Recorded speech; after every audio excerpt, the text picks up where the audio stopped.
I started actually not planning to write a book on semiconductors. And as you noted, I'm a Russianist by background. My previous work has been on Russia.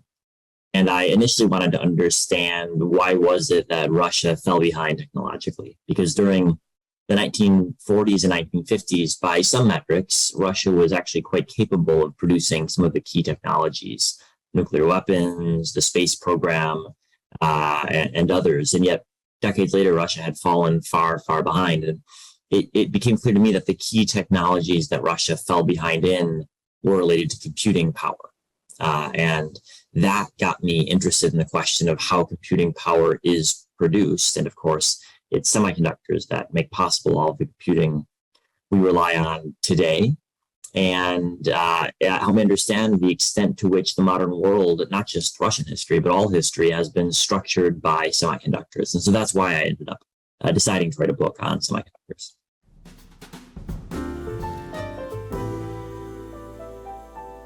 Well, it was an inflection point because the Gulf War was the first time where it became clear to the typical person the ways in which computing was transforming warfare. For a long time in the 1970s and 1980s, there were military theorists who had realized that computing was making it possible to deliver ammunition with precision over long distances. But the Gulf War made it visible to everyone, because anyone who turned on their televisions during the Gulf War saw videos of bombs hitting targets with precision. And today, 30 years later, we take it for granted that bombs can hit targets with precision. But for most of the history of bombing, it was a matter of dropping lots of bombs because you knew most of them wouldn't hit their target. And so it was a big change, the development of precision, and it was possible only because of the application of semiconductor technologies to military systems.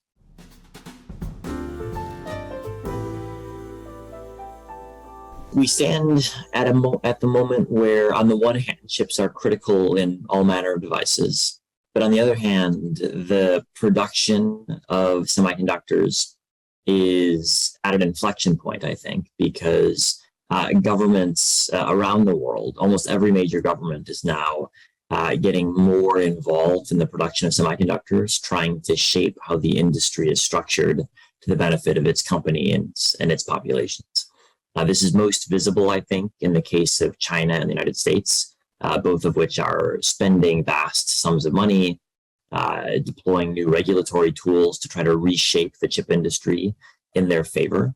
And there's a lot of competitive dynamics at play there, but it would be wrong to only focus on China and the United States, because there are many other countries that are undertaking similar policies at smaller scale, whether it's Japan or Korea or Singapore or India or the European Union. All of these countries have new semiconductor strategies designed to influence how semiconductors are produced. And the challenge is that today there's not a single country in the world that can self-sufficiently produce cutting-edge chips. It's an international supply chain. And so governments are trying to influence a supply chain over which they have only partial control. And this is something that political leaders find very difficult to manage. I think there certainly is strategic logic at play here. The first is that although today most semiconductors that are produced go to civilian uses, semiconductors are still critical for military applications. And one of the trends of history, one of the laws of history, is that governments that have access to advanced computing capabilities inevitably deploy them for intelligence and military uses. And so governments realize that they have a lot at stake in making sure that they've got access to the most advanced semiconductor capabilities possible. And that's why we've seen over the past 6 months, countries like the US, Japan, and the Netherlands try to cut off the transfer of advanced chip technologies to China. And it's also why we've seen China over the past 10 years invest very heavily in its chip industry, trying to reduce its reliance on imported chips and chip-making tools from abroad. And so it's easy, I think, for people in the industry or for people who are just looking at the industry to think only about smartphones or PCs or the consumer devices that use chips. Very important, of course, in terms of structuring how the industry works. But when governments think about the industry, they're thinking not only about smartphones, but also about military intelligence use cases. And that's been a key driver to this new wave of politicization of the industry that we've seen over the last decade.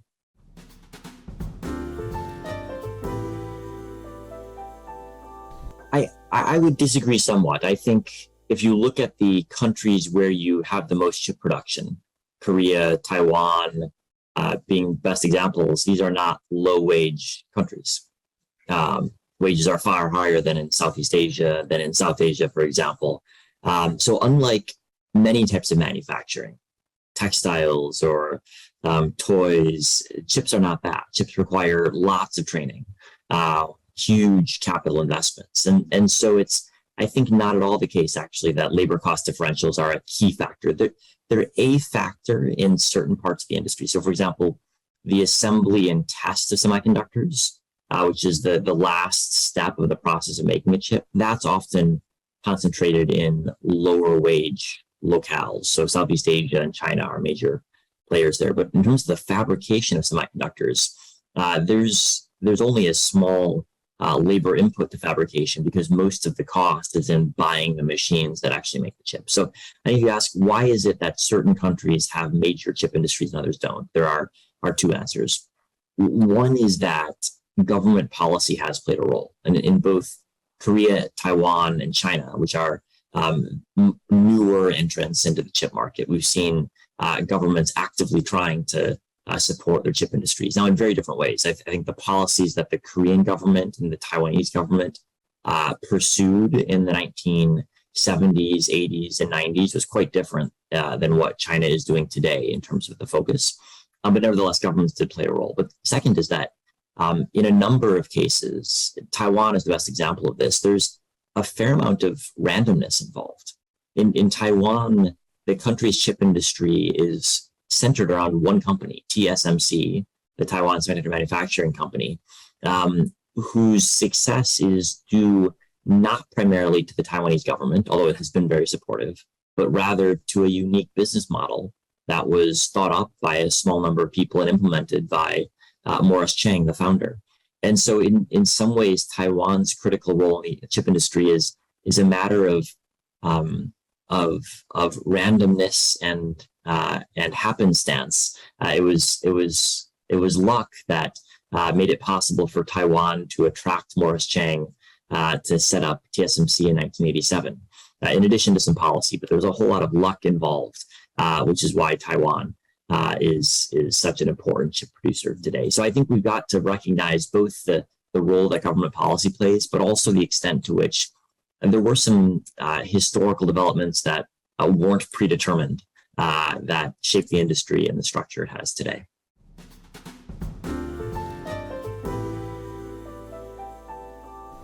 Well, I think first off, I think that's a misreading of what went wrong in Japan's chip industry. And I think in Japan, there's some misremembering of the problems that Japanese firms actually faced.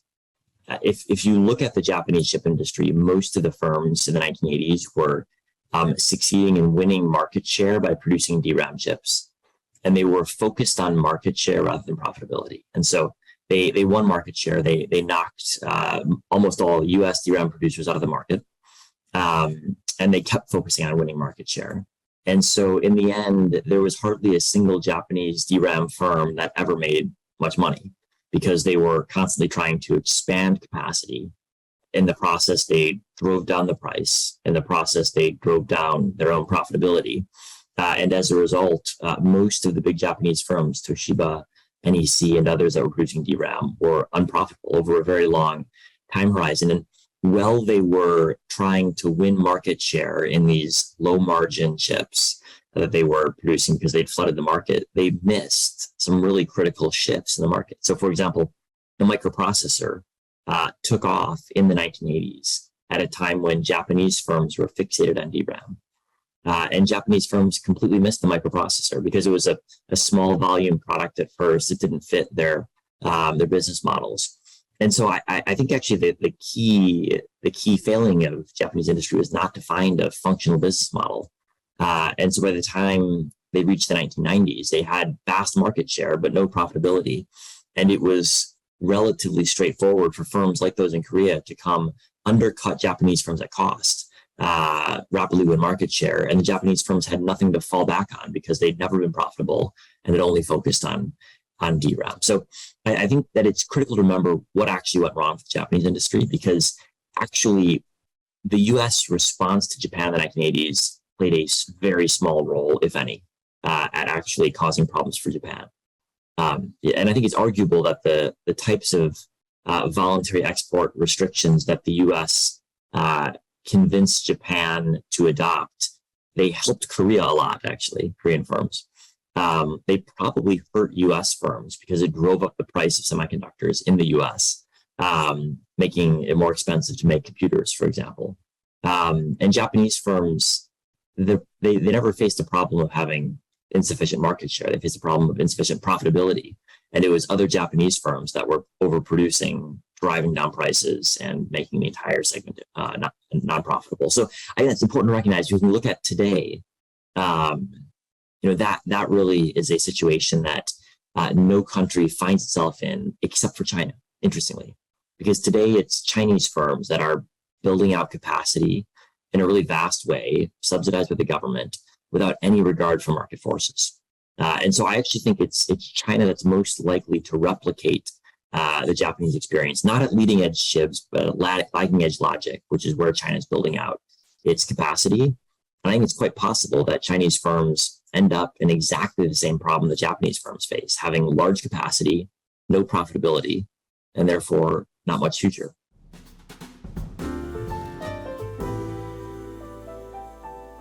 There are two goals that policymakers in Washington have. And the first is they want to maintain and ideally grow the gap in capabilities between what is possible to produce outside of China and what's possible to produce inside of China. And today, if you look at the production of advanced semiconductors outside of China, you find that it's several generations ahead when it comes to logic chips.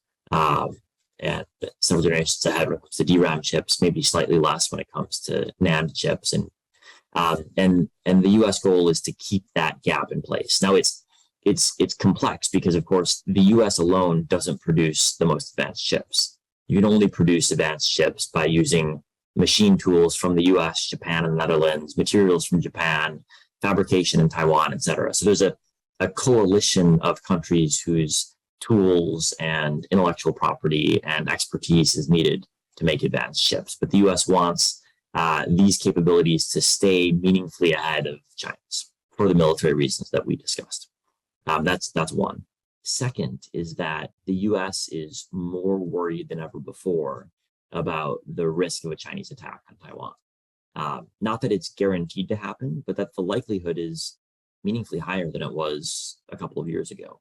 Chinese military power is growing. We see more and more Chinese exercises that are doing test runs to blockade Taiwan, for example. And if that were to happen, the results would be catastrophic, not only for the US, but for the entire world, because the entire world relies on Taiwan's chips. So there's a desire in the US to have more chip making capabilities outside of the Taiwan Straits to prepare in case that worst case scenario does happen.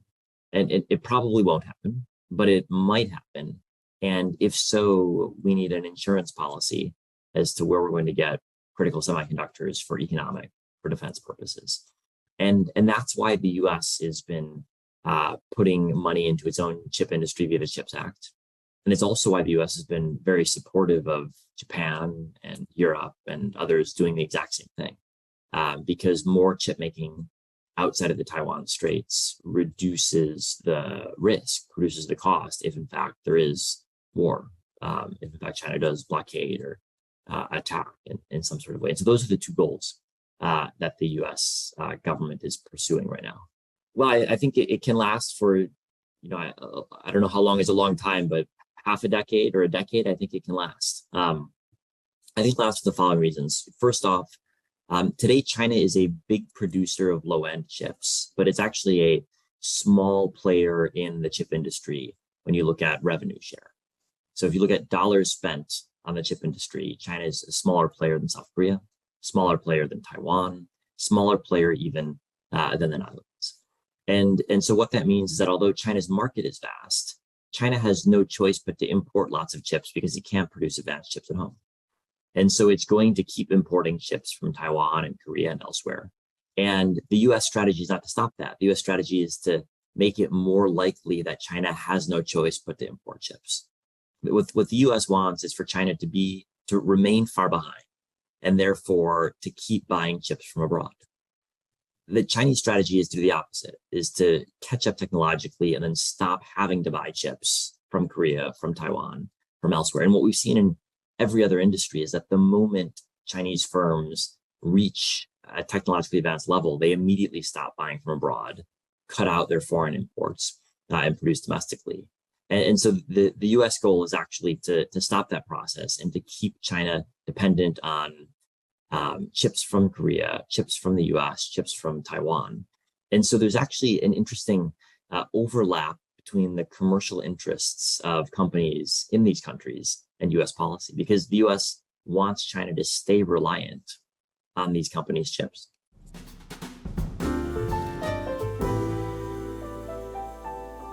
I think there's a number of companies, including Samsung and SK, that are trying to find a new strategy for facilities in China. I think almost all of the foreign companies that had chip making facilities or assembly facilities in China had already decided before this October that they weren't going to invest more in these facilities. There had already been a big shift in the industry that they wanted to keep open facilities in China, but they didn't want to expand them. And so I don't think that the new rules are going to have a major impact on stopping expansions, because no one is planning to expand in the first place. But it's certainly true that that companies that use certain types of advanced US machines in China have to apply for licenses every single year. And my understanding is that several of the companies involved have been in discussions with the US government about trying to find a approach that will give them more of a time horizon to wind down their production in China. And that's an issue that I think has to be dealt with. And it's important that it's dealt with in a way that does not impose undue costs on companies that are operating facilities in China. I think next to that, though, the part of the October controls that doesn't get discussed nearly as much in Korea is that the US imposed controls on a number of Chinese firms that were poised to become major competitors to Korean firms. And this was most visible in the market for the production of NAND memory chips, in which Korean firms play a big role. YMTC, which is the leading Chinese producer of NAND memory chips, was just about to become a major player. Apple was actually reportedly testing out its chips for use in the iPhone. And as of October, the US has imposed very strict controls on this company, limiting its ability to acquire machines. And I think it's likely that that these controls are going to set back YMTC sometime, and thereby reduce competition, subsidized competition by the Chinese government in the market for NAND chips. And so this has been a benefit for any producer of NAND chips, but especially the two Korean firms that do. And so if you ask what's the net effect of the controls on Hynix or Samsung, it's actually a very complex question, but it's not obviously negative. And the goal, as I mentioned, is for China to have no choice but to be so far behind that it has to buy lots of chips from Samsung and Hynix far into the future.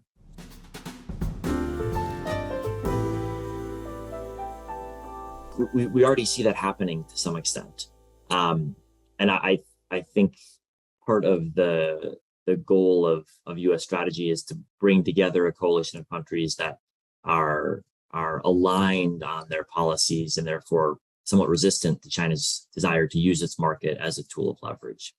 But I think, next to that fact is the reality that China is going to become a less important consumer of semiconductors going forward. And I'll explain why.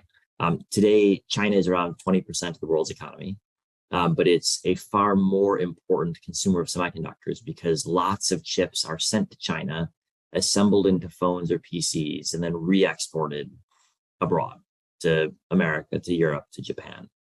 But that assembly business it's already changing, and it's going to keep changing. We see all of the firms that manage the assembly process of phones, for example, are investing less in China and more in India right now. Samsung is actually the leader of this. It moved much of its assembly outside of China some time ago to Vietnam.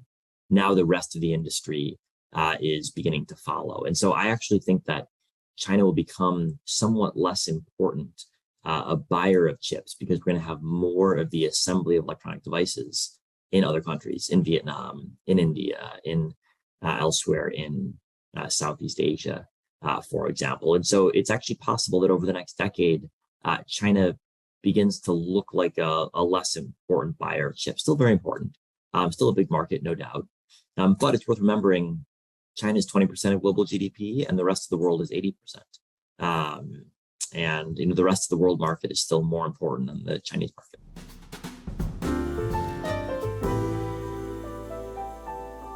The key thing to realize is that the U.S. policy is not really asking Korea to make a choice. That the goal is for Korean firms to be able to keep selling to China, but rather to keep their technology in Korea. And it seems to me that that actually suits Korean interests very well too. If Korean firms produce less in China, more in Korea, but if they keep selling commodity chips, memory chips to China, and more effectively protect their technology from efforts by China to acquire it, I think that's both in the interests of Korea and in the interests of the US. And so I actually don't see, I think there are certain very specific areas where there might be differing interests between the US and Korea. But when you zoom out, I think both countries are aligned on the fact that they want to protect their core technologies. Both countries are aligned on the fact that they would like to have more of their companies' production in Korea and less in China. And both countries are aligned that it's an optimal situation if for commodity memory chips, China remains reliant on imports, in particular imports from Korea.